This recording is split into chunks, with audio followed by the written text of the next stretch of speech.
అండి, నమస్తే. నేను మీ Sonia. Welcome back to our channel smart Soni Shiva. ఈ రోజు మన వీడియోలో కృష్ణాష్టమి స్పెషల్గా కమ్మనైన అటుకుల పాయసాన్ని ఈజీగా ఎలా చేసుకోవాలో చూపించబోతున్నాను.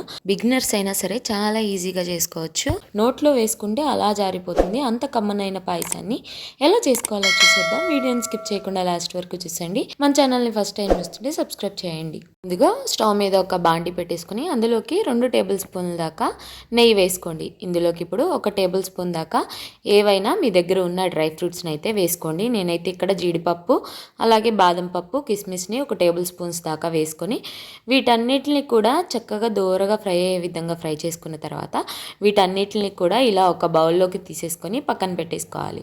ఇప్పుడు అదే ప్యాన్లో ఇంకొక 1 టేబుల్ స్పూన్ దాకా నెయ్యి వేసుకొని ఒక 2 టేబుల్ స్పూన్స్ దాకా పెసరపప్పును అయితే వేసుకోవాలి. పెసరపప్పు కూడా వేసుకున్న తర్వాత చక్కగా అంతా వేగే విధంగా వేయించుకోవాలి.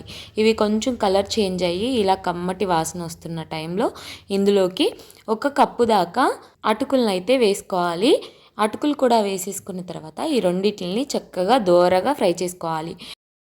సిమ్లో పెట్టుకొని చక్కగా వీటన్నిటిని కూడా బాగా వేగే విధంగా వేయించుకోవాలి. ఇవి మనకి కమ్మటి వాసన వస్తాయండి. కొంచెం సేపు వేగిన తర్వాత ఆ టైంలో చక్కగా చూడండి ఇలా వేగిపోయి మనకి చక్కగా కమ్మగా వాసన వస్తూ ఉంటేనే స్టవ్ ఆఫ్ చేసుకొని పక్కగా దించుకొని ఈ అటుకుల్ని పెసరపప్పుని కూడా ఇలా ఒక బౌల్లోకి చక్కగా వేసేసుకొని ఈ బౌల్ని పక్కన పెట్టేసుకోవాలి. ఇప్పుడు ఇదే ప్యాన్ తీసుకొని ఈ ప్యాన్లోకి ఒక 3 కప్పుల దాకా పచ్చిపాలను అయితే వేసుకోవాలి. నేను ఇక్కడ పచ్చిపాలనే యూజ్ చేస్తున్నాను. ఇక్కడ నేను 3 కప్పుల పాలు అలాగే 1 కప్పు నీళ్ళు అయితే తీసుకుంటున్నాను. మీరు అచ్చగా పాలతో చేసుకోవాలనుకుంటే కనుక ఈ పాయసాన్ని 4 కప్పుల దాకా పాలనే వేసుకోండి. ఇలా పాలు వేసేసుకున్న తర్వాత మీగడ కట్టకుండా చక్కగా ఈ పాలని బాగా కాగపెట్టుకోవాలి. ఇవి కాగేలోపు మరొక బర్నర్ మీద ఒక చిన్న గిన్నె పెట్టేసుకొని అందులోకి ఏ కప్పుతో అయితే అటుకులు తీసుకున్నామో అదే కప్పుతో 1 కప్పు దాకా బెల్లం తురుము అలాగే 1/4 కప్పు దాకా నీళ్ళు వేసుకొని ఈ బెల్లం అంతటినీ కూడా కరిగిపోయే విధంగా కరిగించుకోవాలి. ఇలా చక్కగా బెల్లం అంతా కరిగిపోయిన తర్వాత చక్కగా వీటన్నిటిని ఇలా పొంగు వచ్చిన తర్వాత స్టవ్ ఆఫ్ చేసుకొని ఈ బెల్లం నీళ్ళని పక్కన పెట్టేసుకొని కంప్లీట్గా చల్లారి పెట్టేసుకోవాలి. ఈలోపు మన పాలు అనేవి చూడండి చక్కగా కాగిపోయి చక్కగా ఇలాగా మరుగుతూ ఉంటాయి అన్నమాట. ఈ టైంలో మనం ముందుగా వేయించుకొని పక్కన పెట్టుకున్నాం కదా అటుకులు పెసరపప్పుని, వాటిల్ని ఈ పాలల్లో అయితే వేసేసుకోవాలి.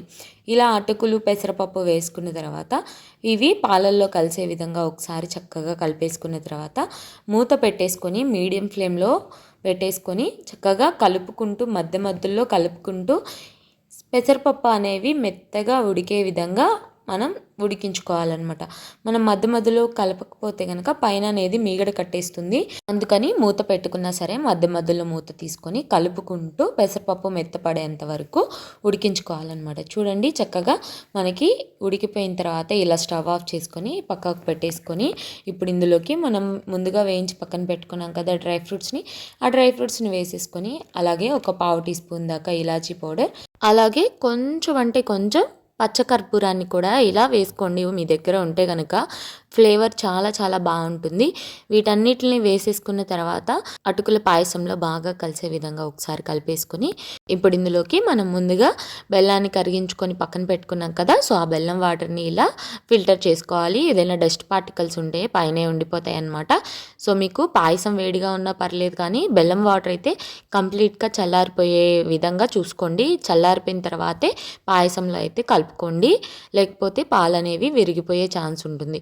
ఇప్పుడు ఇలా బెల్లం వాటర్ కూడా వేసుకున్న తర్వాత చక్కగా అంతా బాగా కలిసే విధంగా కలిపేసుకోవాలి. బెల్లం వాటర్ అలాగే అటుకుల పాయసం చక్కగా ఇలా కలిసిపోయి 2 కూడా చక్కగా అయిపోయిన తర్వాత చూడండి మనకి కన్సిస్టెన్సీ అనేది ఇలా ఉంటుందన్నమాట. సో మీకు కన్సిస్టెన్సీ అనేది ఉడికించుకునేటప్పుడు కొంచెం చిక్కగా అనిపిస్తే కనుక కొంచెం పాలు కలుపుకోవచ్చు. కాగిచ్చిన పాలని కొంచెం కలుపుకోండి సరిపోతుంది. కన్సిస్టెన్సీ అనేది మీ ఇష్టం అండి. సో కొంచెం తిగ్గా కావాలంటే ఇలా తిగ్గా చేసుకోవచ్చు, లేదా పలుచగా కావాలంటే కొంచెం పాలను ఎక్స్ట్రా వాడుకోవచ్చు, సరిపోతుంది. సో అంతేనండి, చాలా ఈజీగా చాలా సింపుల్గా ఈ కృష్ణాష్టమికి మీరు కూడా ఈ వీడియో చూశాక ఈ అటుకుల పాయసాన్ని అయితే ట్రై చేసి కృష్ణుడికి నైవేద్యంగా పెట్టండి. చాలా చాలా సింపుల్గా చేసుకోవచ్చు. టేస్ట్ కూడా చాలా చాలా బాగుంటుంది. అలా నోట్లో వేసుకుంటే జారిపోతుంది అనమాట.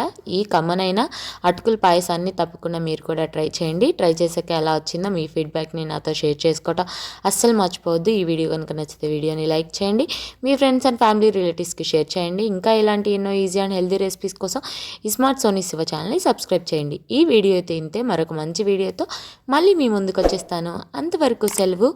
Bye all.